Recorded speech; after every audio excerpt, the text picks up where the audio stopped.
সকাল থেকে খুব ব্যস্ত, কারণ আজকে আমরা চললাম পুনে আমার হাজব্যান্ডের একটা বন্ধুর বিয়ে অ্যাটেন্ড করতে। ফ্লাইটের টাইমিং ছিল একদম 2:45 নাগাদ। আমরা এখান থেকে মোটামুটি 8:30 9টা নাগাদ বেরিয়ে গেছিলাম। আমরা এখান থেকে ট্রাভেল করছিলাম টোটাল 6 জন। আমি, আমার হাজব্যান্ড আর আমার হাজব্যান্ডেরই একটা বন্ধু ছিল, আর কলকাতায় 2 জন থাকে এবং আরেকজন আসছে USA থেকে। তো ওরা সবাই মিলে আমরা যাচ্ছি হচ্ছে পুনে।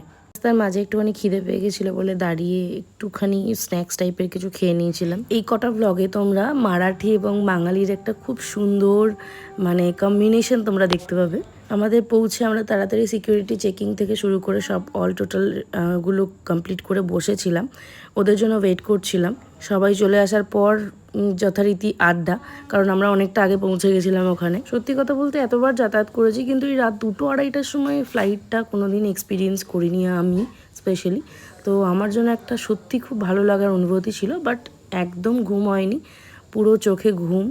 আর কফির পর কফি খেয়ে যাচ্ছিলাম। আমি একটু যেহেতু চা প্রেমী মানুষ, সেহেতু মনে হচ্ছিলো যে একটুখানি চা হলে ভালো হতো, চা হলে ভালো হতো। তাও কফিটা অনেক পরে পেলাম, কারণ টার্বুলেন্স ছিল ফ্লাইটে। ওখানে নামতেই দেখে ঝিমঝিম করে বৃষ্টি শুরু হয়ে গেছে। এরকম ওয়েদারে তো চা ছাড়া কোনোভাবেই চলছিল না। অনেকক্ষণ ঘুরে ঘুরে সব দোকান যখন বন্ধ, দেখলাম একটা দোকান খোলা রয়েছে, সেখানেই দাঁড়িয়ে পড়লাম। তখন মোটামুটি বাজে ওই 5:30 এরকম নাগাদ বাজছে, এবং চাটা সত্যিই দুর্দান্ত করেছিল। আমরা চলে এলাম হোটেলে। আমাদের হোটেল ছিল টিপটপ ইন্টারন্যাশনাল। রুমে গিয়ে একটু রেস্ট করে আমরা রেডি হতে শুরু করে দিয়েছিলাম, কারণ প্রথমেই ছিল হলদি আর মেহেন্দির একটা ফাংশন ছিল। আমাদেরকে আগে থেকে বলে দেওয়া হয়েছিল কখন কি প্রোগ্রাম আছে, আমরা সেই অনুযায়ী রেডি হচ্ছিলাম। আর এখানের ওয়েদার ছিল দুর্দান্ত। এই নিয়ে পুনে আসা আমাদের সেকেন্ড টাইম। এরকম ওয়েদার পাইনি, এত সুন্দর হাওয়া দিচ্ছিল। চলো ঝটপট রেডি হয়ে যাই, তোমরা ব্লগটা কন্টিনিউ করো।